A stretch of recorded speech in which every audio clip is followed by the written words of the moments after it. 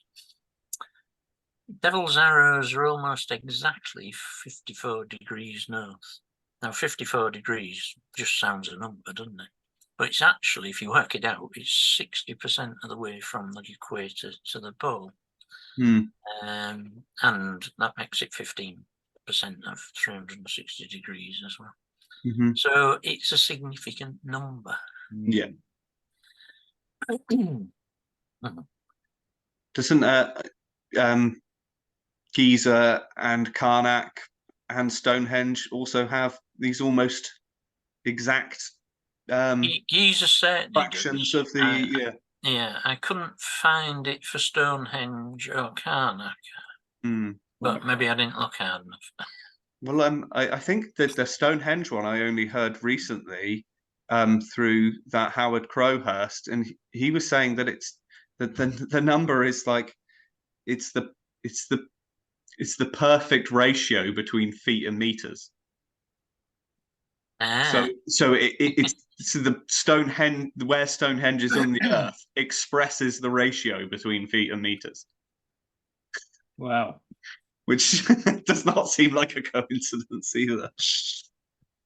But yeah, so I'm really not surprised that these are marked in a similar way as well. I mean, I think this is significant as well. So from the latitude, from 54 degrees, the winter solstice sunrise is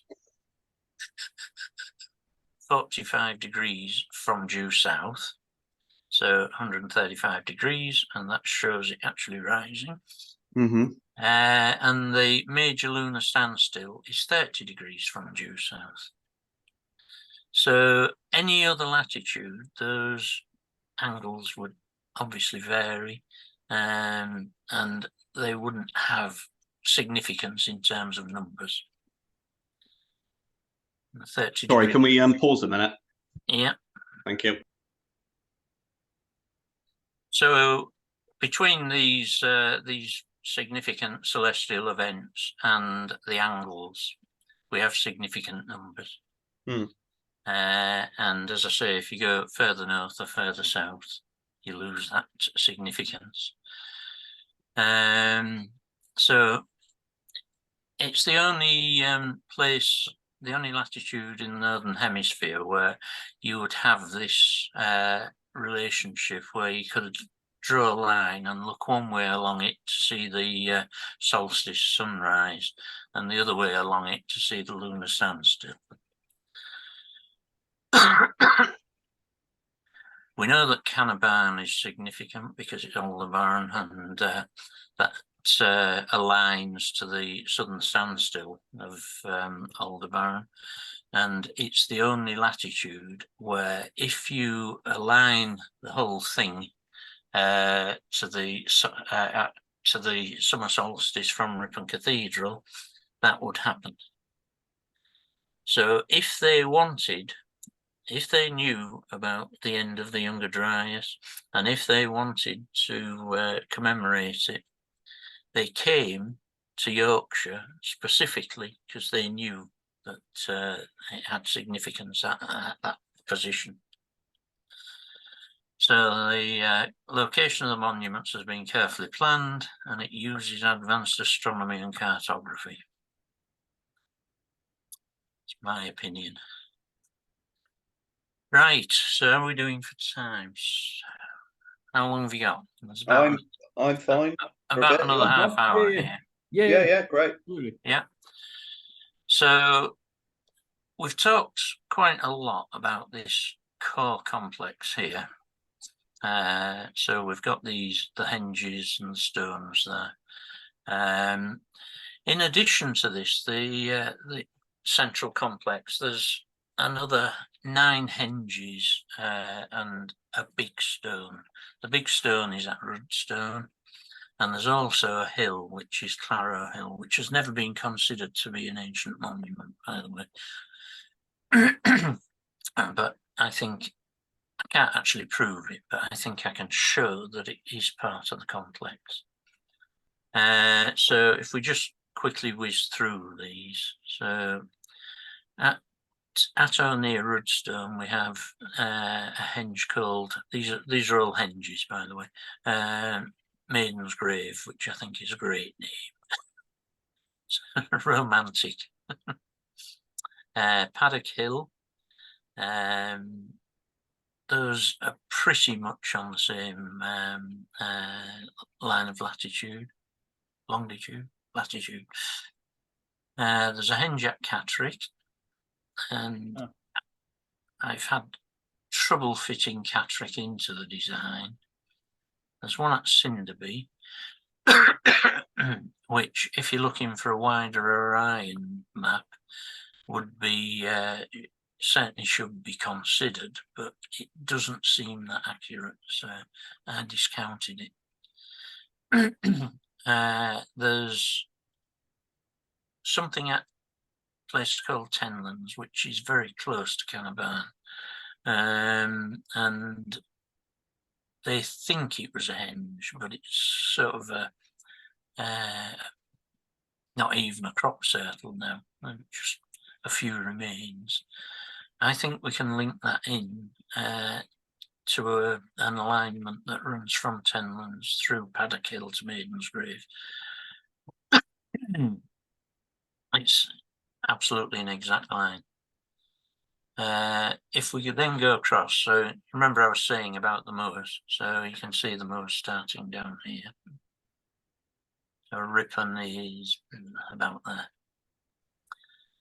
So we're right in the middle of the moors at Castle Dykes, and another one at Yarnbury. Got something to say about Yarnbury.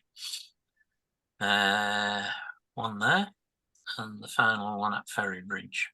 So that's the whole complex. So there's a fair bit of work gone into all of that. Obviously, these megalithic people had too much time on their hands. So let's just talk about Claro Hill. I first found Claro Hill and somebody remarking on it when they were talking about ancient maps, and my attention to it was drawn because it's about 4 miles south of the Devil's Arrows. So does it have any significance? The only picture I could find of it was this one here, and you can see there's a house there. So my guess is that it's at least twice as high as the house. It's probably a bit truncated off the top there. So it's probably about 60 foot high. And this was the map I found, so that's not the same house, by the way. No. So that's where the hill is. Now, what's happened since is that somebody's bunged. So that was the Great North Road. Somebody's bunged dual carriageway right through the middle of the thing. So it's very difficult to find exactly where it is. But from a bigger map of that, I got it down to within a few feet, I think. Right. So Claro Hill was an ancient and revered place long before the Vikings. Have they put Vikings in there because of the name Claro? Is that meant to be a Danish name? That's the reference at the bottom. Yeah. Okay.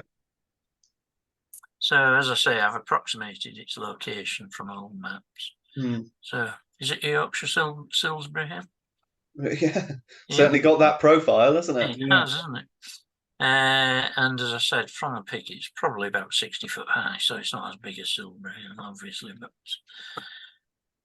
still quite a mound, though. Yeah. I mean, somebody's put a lot of work into it. Yeah. So, as I say, I think it was part of the entire design. I don't know why.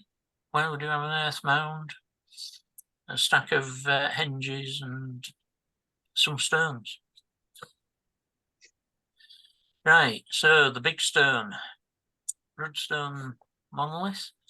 It's the largest monolith in Britain, so it's 25 feet tall, at least 40 tons. It's reputed to be as long underground as it is above. Well, whether that's just a tale. You don't know. Do you? As I said, it's a very ancient site. Now, Rudstone is known for quite a few things, actually. So it's part of the what's called the Newton Wold-Newton Triangle, which is reputed for fairies and werewolves, and zombies and dragons. A meteorite fell there, and 5 ley lines go through it. So the gypsy race is it's in a chalk area. So typical of chalk areas, you have vanishing rivers, and it's supposed to flow to signify disasters are going to occur. So it flowed a lot in the Napoleonic period and in the English Civil War of the late 1100s, and just before the First World War. So there's a tale that if you've listened to the fairies episodes on Snake Brothers, there's a tale that's told about someone walking past a mound, and there were some fairies drinking and wanting to share the drink. Yeah. And the guy managed to steal the chalice and ran away with it. And the tale is that it got passed to the King of Scotland. Now that mound is Doubleby Hill, which you'll see on the next picture, actually. So the mound is certainly there. Tales of werewolves, as I said before, the wolves, they still gave a bounty for wolf heads in up to 250 years ago in this area. So there were a lot of wolves around there. Oh, golly. But there are tales that people still see phantom wolves.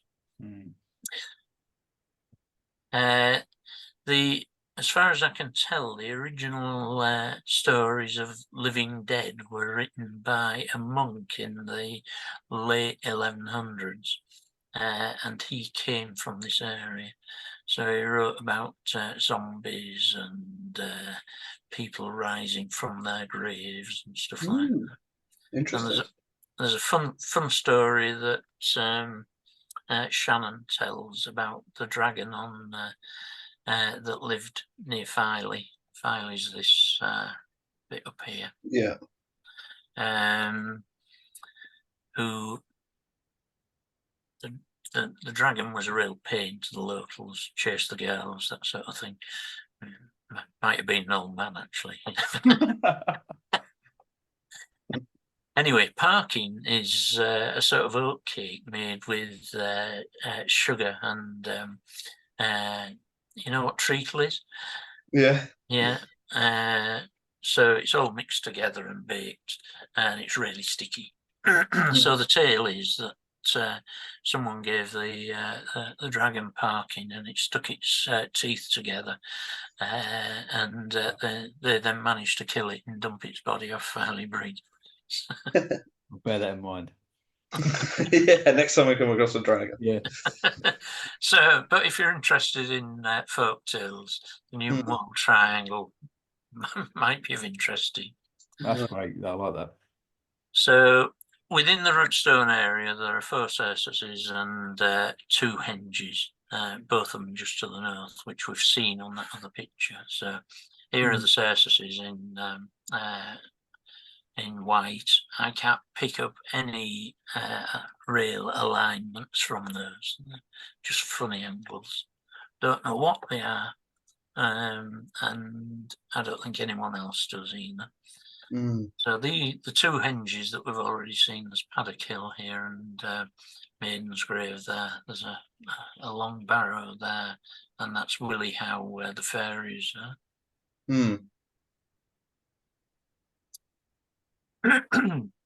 Now, the Rudstone monolith is exactly east of the Devil's Arrows North Stone. It's within 6 feet. Oh, God. Sure, it's a coincidence. Yeah. So, like the Devil's Arrows, Rudstone is 60% of the angular distance from the equator to the pole. It's 10% of the Earth's circumference from the North Pole. It has this winter solstice at 30 degrees and the lunar standstill at 45 degrees. So, all the same things. So, if I draw a line from the Devil's Arrows to Rudstone, it's 44 miles long, and if we assume that instead of going to the northern stone, it went to the centre, which, if you remember, I did say we don't really know where the centre is, but it's less than 200 feet out, if that was what the intention was. But now that I have done a bit more work on alignments and such like, I actually think that because the stones represent stars, there might have been some significance in making it line up with the northern stone rather than the central one. I don't know what that significance is, but it might have done. So we can say that Rudstone is an equinoctial marker for the Yorkshire complex. Couldn't see it from there, even if you look, lit a bloody big fire at Rudstone, you'd never see it.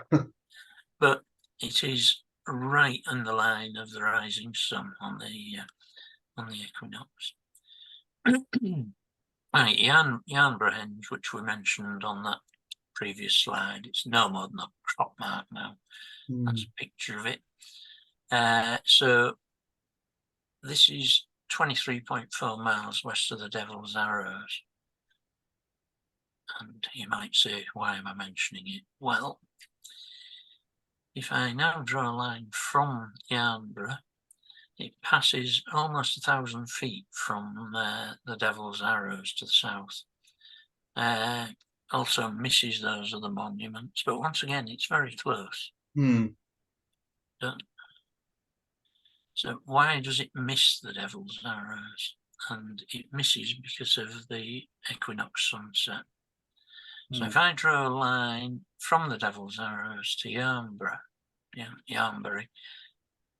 this is the wrong way around, actually. The Devil's Arrows is there and there. So this is the line of sight from the Devil's Arrows. And you can see that it tops out at that hill. Yeah, you got high. I've looked at that hill, I can't find any markers on it. So the angle from the Devil's Arrows to Yarnborough is 268.7 degrees. The observable high point is 250 meters higher, and it's 17.8 kilometers away. And that gives an angle from the Devil's Arrows of 0.8 of a degree. So, because of those hills, the sunset and the equinox is actually on that exact line. So Yarnbury is an equinoctial marker for the Devil's Arrows as well. I love how pragmatic these people are as well.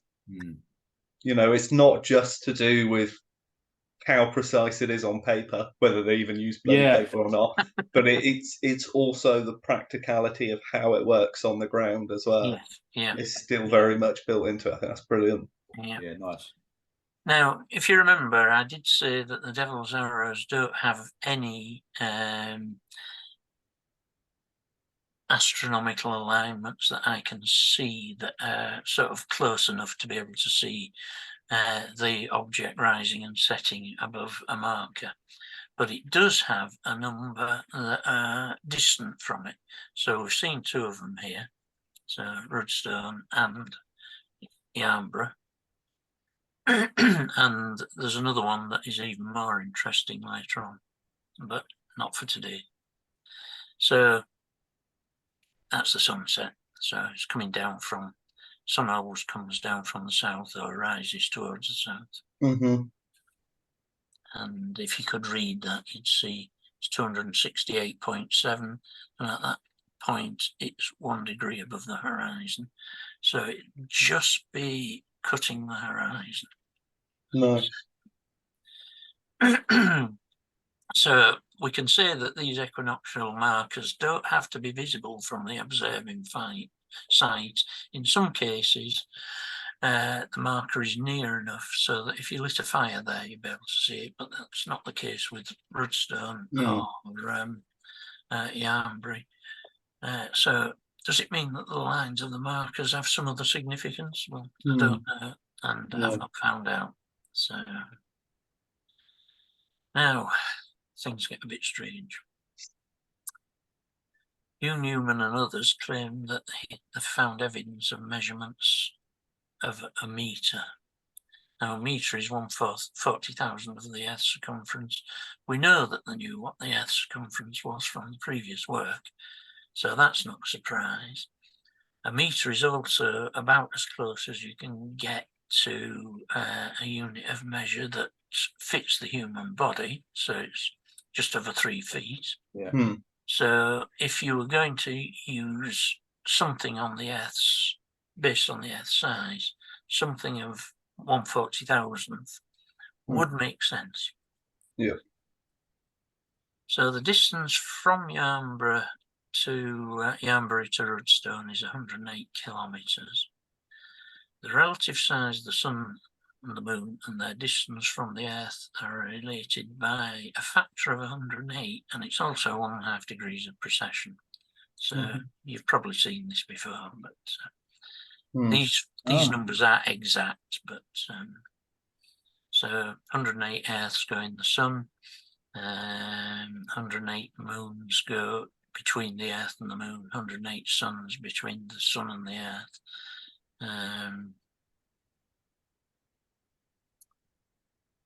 432,000 miles again as well. Yeah. Yes. Brilliant. The distance from the Devil's Arrows to Rudstone is 70.74 kilometres. Now, we think that 1 degree of precession is 71.66 years. But if you look at the Indian texts, they had the great year as being 25,461 years.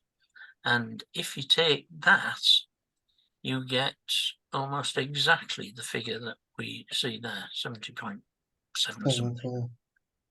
Golly. I thought I'd worked it out here, but I haven't. So. But it is almost exactly. It's about 70.7. So working from the same hymn sheet there.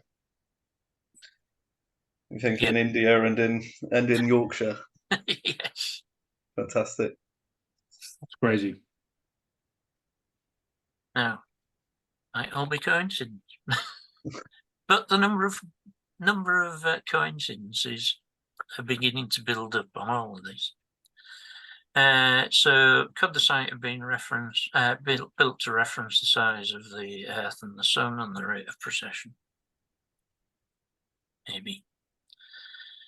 Right, I think that finishes us for today. So I've got a bit of a summary. So today then we've looked at the reason why the angle from the Devil's Arrows to Thornbury is 141 degrees, and there's a possibility of it being several of those. My favourite by far is the Ripon Cathedral site, but I also like Aldebaran.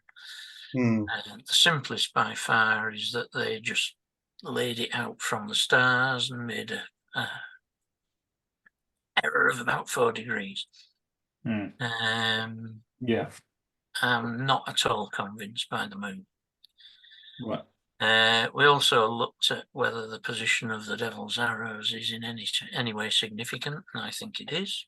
And then we had a brief look at the wider area of Yorkshire, which Rudstone, Yarnbury, and leading on to precession.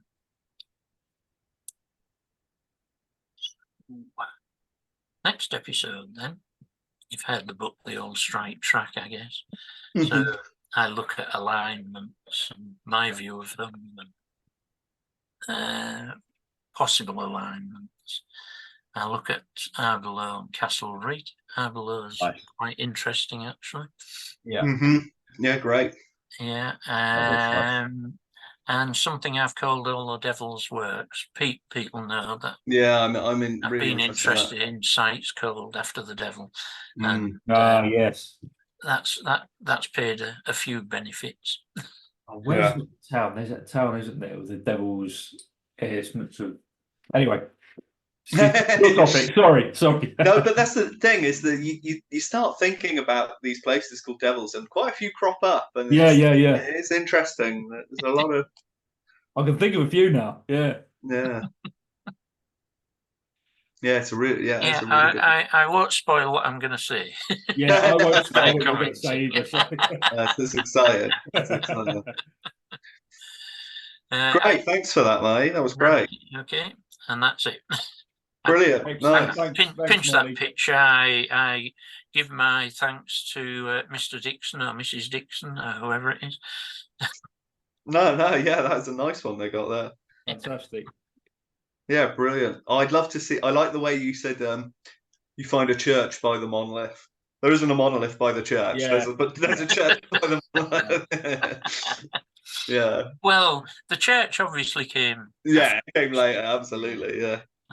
But no one wanted to move that rock, did they? No. I suppose they could have built it into the wall, couldn't they? Yeah. Well, yeah. Oh, good. It's absolutely. I'd love to see that one. I'd love to see that. It's enormous. I mean, one thing I didn't say actually was, that one of Ripon Cathedral Tower with the solstice lines drawn on it. And I got that. I got to look at that from watching one of Randall's things. Oh, right, okay. And he was talking about, I think it was Chartres Cathedral, and how on the, I think it was the equinox, summer equinox. Sorry, not the summer equinox, summer solstice. That there's a hole in the glass window, the huge glass window out on it. There's a hole, and on the summer solstice, the sun shines directly through there and onto a specific stone on the floor. And I thought, well, that sounds interesting. I wonder if there's anything similar at Ripon. Yeah. It's very difficult to tell, actually, just from looking at it from the air. I think that's the type of thing you could only tell from being there. Absolutely. But then I thought, well, the angles of that tower have got to be odd. There's something about them. Yeah, nice. That's a great one. The fact that it's a little bit off east-west. We can say the medieval architects had a bit of an accident there. They just got it off. Yeah. But the fact that it makes the equinox alignment more accurate, I think, that's fascinating. That's great. Yeah, I think it's a cathedral in France. I think I remember this from the Builders of Ancient Mysteries films. There's cathedrals in France where you have like a door and a window next to each other. Yeah. And the window's exactly a royal cubit width, and the door is exactly a meter wide. Oh, right. Yeah, and it's 300 years before Napoleon, and of course, I think Robert Bauval says that bit that's missing from the top of the Great Pyramid. Yeah. If you filled a sphere in that thing, it would have exactly a meter diameter to it. And I think the meter's represented elsewhere in the Great Pyramid as well. Yeah, it's supposed to be, isn't it? Yeah. And then again, Howard Crowhurst was saying that the external circumference of the sarsen stones, so not obviously you could measure inside and outside, and that external circumference is exactly 100 meters. Yeah, I can remember reading that. Yeah, which is crazy. So yeah, that definitely exists elsewhere. Absolutely. Nice. But yeah, that was fantastic. Thank you so much. Yeah, I mean, as I was saying to Adam, I think when you went there, Pete, I go through periods when I just think, this is impossible. They can't possibly have done all this. So Yeah. so I just go away from it for a while, but it lures you back in. Yeah. Yeah, it does. I Yeah. think when you get a hunch about something, there's something to. I'm just convinced now. Yeah, that's correct. Yeah, even if it's just for yourself, you know. Well, I'm absolutely convinced about the star map. I'm probably 75% convinced about Ripon Cathedral. And I think it needs, I think it's good doing this because I think the ideas need to be out there for people to discuss and debate. Yeah. And if somebody comes back and says, "Oh, you made a mistake laying it out," or because it's spherical geometry, that can never work, or whatever. Well, if they do, they do, and at least we'll know. But it seems like up to you, people were stuck on these lunar alignments and these, that sort of V shape you're showing us. Yeah, and they couldn't really get out of that wedge. Really, that was it. That was. but they didn't. It's not their fault. They didn't have the technology. No, you're right. And that's why I've given the idea a name. Yeah. So yeah, maybe they'll teach it in archaeology courses one day. I doubt it. But there you go. We'll see. In a few thousand years, maybe. That was great. So nice. thanks for that, guys. Yeah, no thank problem. you. Yeah, we can stop there, I think. Yeah. So hi, folks. I hope you enjoyed that. Me and Adam really did. I thought it was fantastic, and hopefully we'll have Martin back again to finish off. Maybe one or two more videos, but possibly not until after Christmas now. But we'll see, and we'll let you know. We're still hoping to put one together on Adam's little London trip. A few of the sites that you saw there. And then I think the last thing that's coming up is at Christmas. Hopefully we'll be contributing a program for the Britain's Hidden History channel as a little Christmas special for the channel. So we'll see how that goes. But we're looking forward to that. And yeah, we hope you're enjoying what we're putting out so far. And if you've got any suggestions, always keep in touch. We'd love to hear from you. Absolutely. All Right. right. Cheers, guys. Thanks very See much. you next time. Take care.